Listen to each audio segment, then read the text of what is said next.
Okey, kita teruskan lagi kuliah kita. Pengiraan keadaan yang sama, iaitu kita ada tangki di sini dan kita ada pipe di sini, tetapi kita tidak mengira secara section by section. Kita cuba untuk mengira dengan menggunakan cara kamerat. Jadi apa yang perlu kita buat? Pertama, kita perlu menulis Bernoulli equation. So Bernoulli equation itu kita perlu menulis dalam keadaan apa?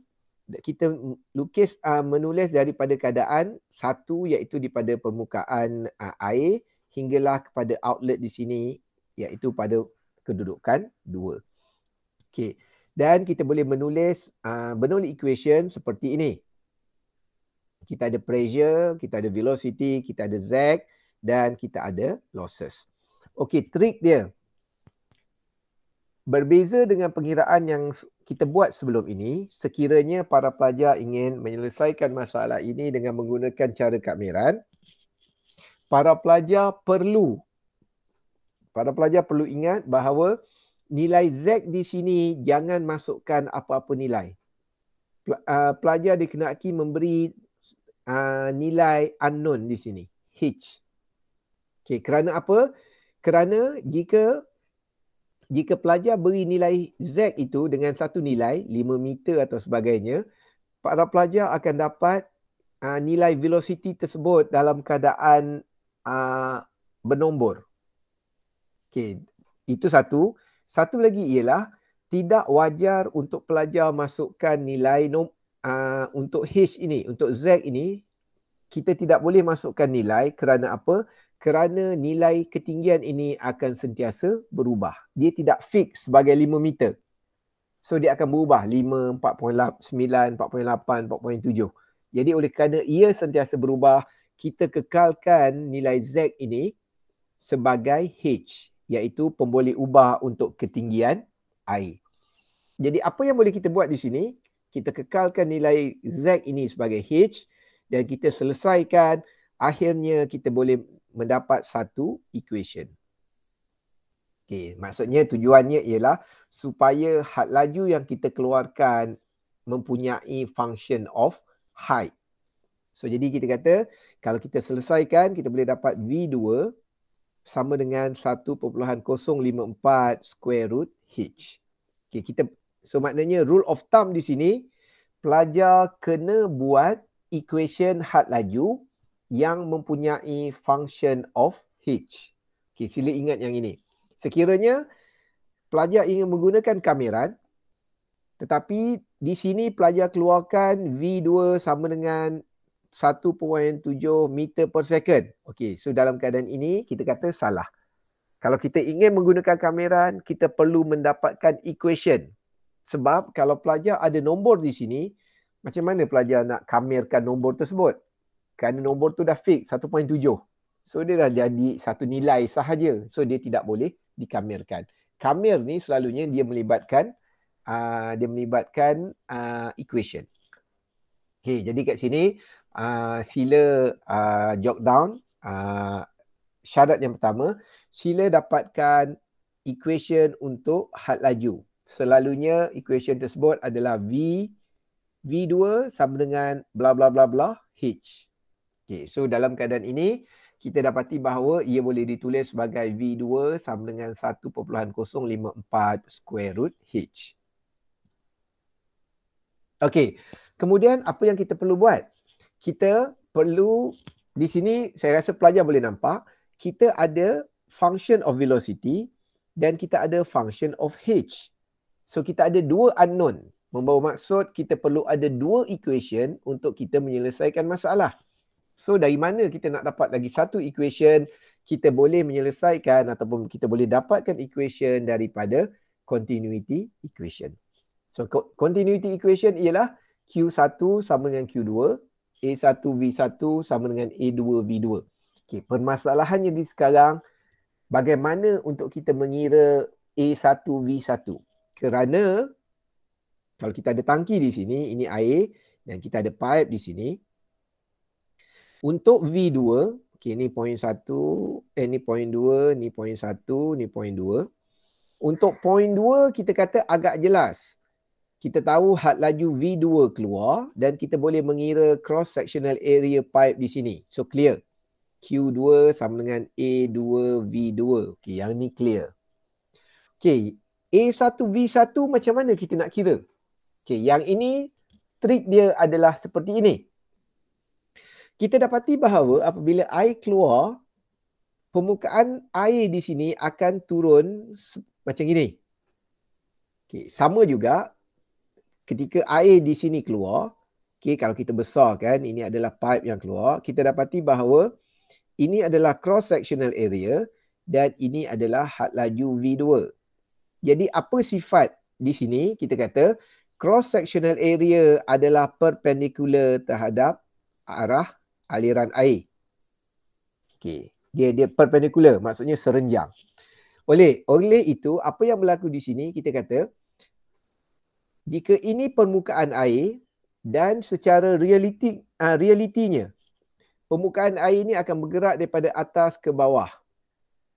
Okey, oleh itu kita boleh imagine bahawa ini adalah arah had laju yang berlaku untuk permukaan air.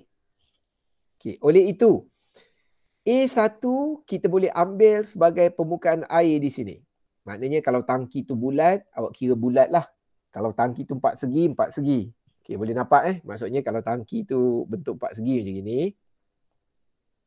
So awak kena kira kawasan ni. So maksudnya awak darablah ni. A darabkan dengan B katakan. Permukaan air. Dan kita kata V1 di sini, had laju air di sini, macam mana kita nak kira? Okey, kita boleh menggunakan idea ini. Okey. Kita ada tangki. Ini pipe. Okey. Cross sectional area kita ambil permukaan ini. Oleh itu, had laju mestilah serenjang, perpendicular. So had laju mesti arah ini.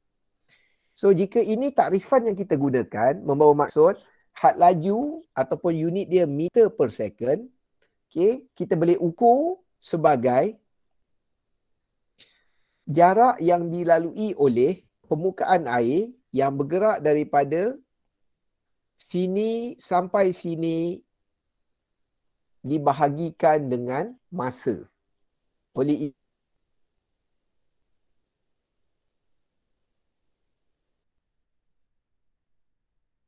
itulah ke level ini. So jadi had laju ia bergerak daripada sini sampai ke bawah, kita boleh ringkaskan jadi DHDT. So yang ini saya rasa di dalam fluid mekanik 1 atau fluid mekanik 2 kita dah belajar differential form. So DHDT maksudnya difference of height, maksudnya perbezaan jarak yang berlaku, ketinggian still jarak kan.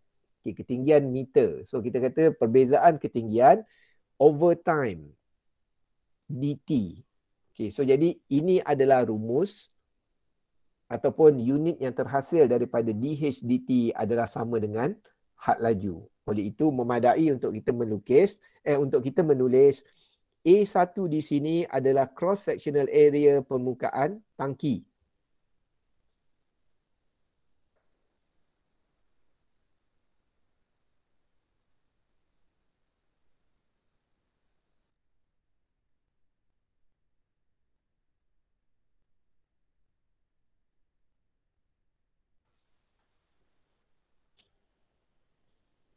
Okey, boleh ke? Tadi saya terputus saya rasa. Okey, dengar. Okey. So jadi apa yang pelajar perlu tahu, A1 di sini ialah cross sectional permukaan tangki dan V1 di sini had laju ialah jarak permukaan ini bergerak daripada satu kedudukan ke kedudukan yang lain. Oleh itu jarak ini ataupun had laju yang berlaku di sini kita boleh tulis sebagai DHDT. Oleh itu bila kita menulis Q1 sama dengan Q2, so ia sama juga dengan A1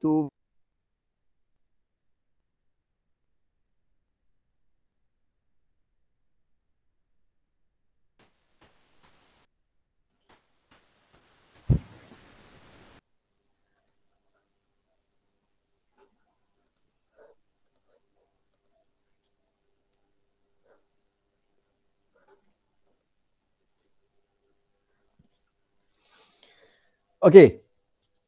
Daripada continuity equation, okay, kita ada apa nama tu? Q1 sama dengan Q2. Kita boleh menulis A1V1, A2V2 dan kita boleh menulis pi D1 square over 4 DH dt sama juga dengan pi D square over 4 V2. Okay, dalam keadaan ini kita kata kita mengetahui bahawa DH dt kita kekalkan dalam bentuk DH dt. Pi d square over 4 kita boleh kira kerana kita tahu diameter pipe nombor 2. Maknanya kita ada tangki di sini. Ini adalah D2. Dan pi D1 square over 4 kita boleh kira kerana kita tahu apakah diameter pada D1 di atas ni. So and then V2 di sini kita boleh kira kerana apa? Tadi kita telah buat equation apakah had laju pada V2. So jadi dalam keadaan ini jika para pelajar membuat pengiraan ini, kita dapati bahawa kita boleh ringkaskan equation ini menjadi DH dt 0.03 kuasa 2 darab 1.054 square root H. So sekarang apa yang perlu kita buat? Saya rasa ketika pelajar belajar Fluid Mechanics 2 dalam menyelesaikan masalah boundary layer, kita ada permasalahan seperti ini. Kita ada DH dt. Macam mana kita nak hilangkan DH? Kita tahu DH dt adalah dalam bentuk pembezaan. So jadi macam mana kita nak hilangkan differential form? Kita kena buat integration. So jadi sebelum kita buat integration, kita kena trick, kita kena ubah dulu sedikit. Apa yang kita ubah? Kita kumpulkan nilai H. So kita ada DH di sini dan kita ada square root H di sini. So square root H ni kita bawa ke sebelah.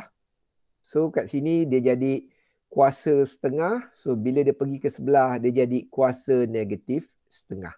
So saya harap pelajar dapat alert tentang matematik ini. So jadi kita kumpulkan DH pada satu tempat dan kita bawa dt ke tempat ke sebelah kanan. So jadi rumus yang kita ada di sini akan menjadi H kuasa setengah 1/2 H kuasa negatif setengah DH. Kemudian kita selesaikan ini, kita dapat 9.486 darab 10 kuasa negatif 4 dt. Kemudian apa yang perlu kita buat ialah kita kamerkan kedua-dua bahagian. So bila kita kamerkan kedua-dua bahagian, maksudnya kita ada simbol kameran kat sini. Okey. So kita ada simbol kameran, then kita kata kita akan selesaikan. Okey. Tetapi di sini kita kata kita kena faham. Di dalam kameran kita perlu ada limit. Oleh itu apa limit yang kita buat? So limit yang kita buat ialah, so kameran di sini kita kata oleh kerana kamerannya adalah terhadap H, terhadap ketinggian. Oleh itu nilai H1 dan H2 di sini mestilah reflect kepada ketinggian. So ketinggian apa yang kita nak buat? Tadi di dalam takrifan kita kata kalau kita ada tangki seperti ini, so kita buat had laju air pada 1 memadai untuk kita menulis DH dt. Oleh itu membawa maksud di sini adalah H1, di sini adalah H2. So jadi sekiranya kita menyelesaikan masalah ini, kita akan kamerkan ini. So saya harap awak boleh kamerkan H kuasa negatif 1/2. Kita kamerkan, kita dapat 2H kuasa 1/2.